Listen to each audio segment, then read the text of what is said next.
Opération mobilisation de l'électorat à quelques jours du premier tour. Les deux principaux candidats ont misé sur des meetings de très grande ampleur ce week-end.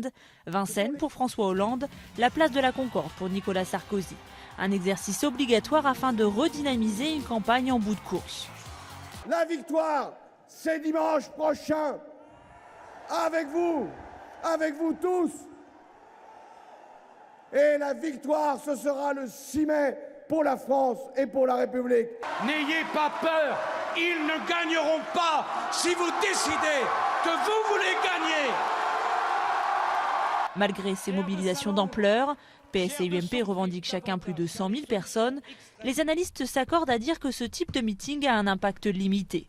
Est-ce que le fait qu'il y ait aujourd'hui des meetings qui sont des meetings en plein air, avec 100 000 ou en tout cas un nombre de 100 000 personnes qui est annoncé, a un effet pour l'opinion?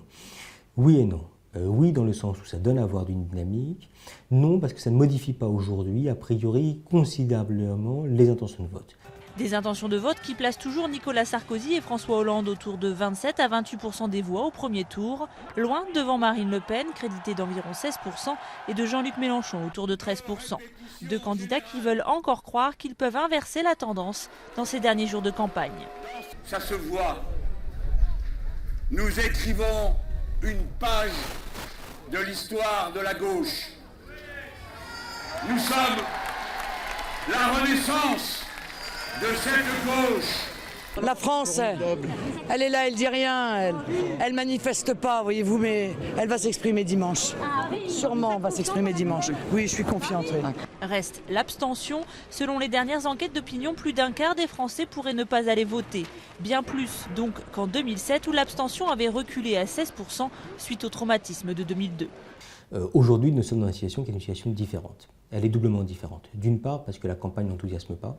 D'autre part, parce que les perspectives n'apparaissent pas comme étant véritablement réjouissantes. Et les deux principaux, entre guillemets, candidats, en tout cas ceux qui sont en tête des intentions de vote, ne donnent pas à voir d'une modification profonde de ce que sera la société française après leur élection. Bordeaux pour François Hollande jeudi, Nice pour Nicolas Sarkozy vendredi, dernier grand meeting des deux principaux candidats avant le premier tour.